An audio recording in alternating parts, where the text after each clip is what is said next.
광주광역시 학생 7018인 시국선언. 교과서를 부정하지 않는 민주국가에서 살고 싶습니다. 헌법 제77조 1항 대통령은 전시, 사변 또는 이에 준하는 국가 비상사태에 있어서 병력으로서 군사상의 필요에 응하거나 공공의 안녕 질서를 유지할 필요가 있을 때에는 법률이 정하는 바에 의하여 계엄을 선포할 수 있다.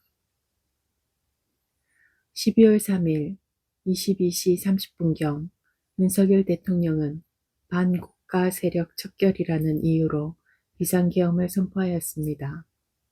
전시도 사변도 국가 비상사태도 아니었던 그날 밤 국가의 안보를 해하려는 적이 아닌 대한민국 민주주의의 심장을 향해 겨눈 계엄의 총구는 이 나라의 모든 시민에게 전쟁과 같은 혼란을 초래했습니다.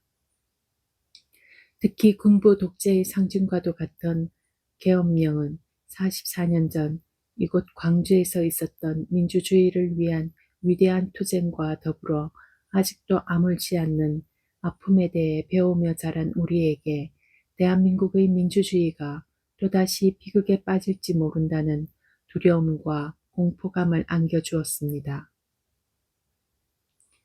중고등학교의 사회교과서에는 대통령이 국민 통합과 국가 운영의 모범이 되어야 하며 국가 발전과 국민의 안정을 우선시해야 할 책무를 지니고 있다고 나와 있습니다. 하지만 윤석열 대통령은 정당한 목적도 절차도 없는 계엄을 선포함과 동시에 민주정치의 근간인 삼권 분립의 원칙을 무시하고 행정부의 권한을 남용하여 헌법에 근거한 기관인 국회에 군사적 위해를 가했습니다. 이러한 대통령을 이해할 수 없는 퇴행적이고 반민주적인 행보로 인해 일부 국가에서는 우리나라를 여행 위험 국가로 지정할 정도로 국격은 급격히 추락하였고 정치적 혼란으로 인한 대외 신용도 하락은 환율 폭등과 주가 폭락으로 이어지며 국가 경제는 이루 말할 수 없는 큰 타격을 입고 있습니다. 이에 우리 광주광역시 중고등학생들은 비뚤어진 사고방식과 이기적인 욕망으로 헌정질서를 파괴하여 국가 전체를 혼란에 빠뜨린 윤석열 대통령과 이에 동조하여 사태를 걷잡을 수 없는 지경까지 이르게 한 모든 책임자에게 강력히 요구합니다. 수많은 시민의 피로 쓰인 우리의 민주주의 역사를 더 이상 더럽히지 마십시오. 우리는 헌법적 질서와 국민의 뜻을 정면으로 부정하는 이들을 입헌민주국가 대한민국의 지도자로 인정할 수 없습니다.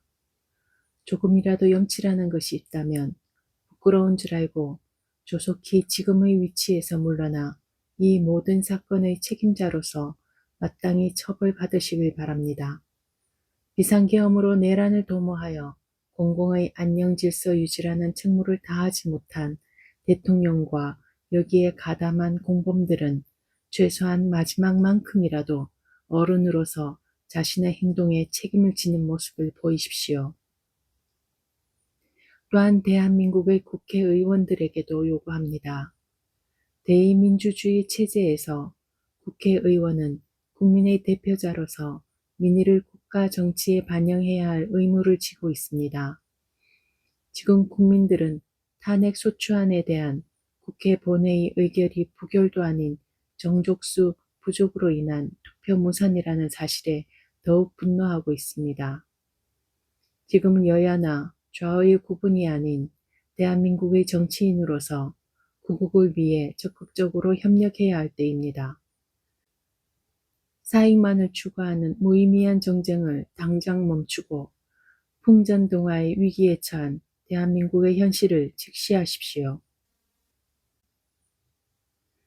1960년 4.19 혁명부터 1979년 10월 부마항쟁, 1980년 5.18 민주화운동, 1987년 6월 민주항쟁, 2016년 촛불혁명까지 우리는 이 땅에 민주주의를 뿌리내리기 위해 온몸을 바친 이들의 역사를 배우고 그들이 일궈낸 세상에서 지금 살아가고 있습니다.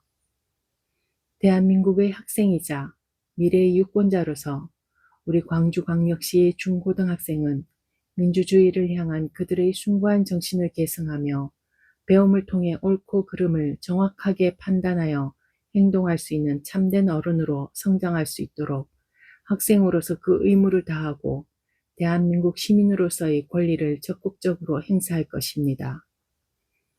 2024년 12월 10일 광주광역시 중고등학생 7018인 1동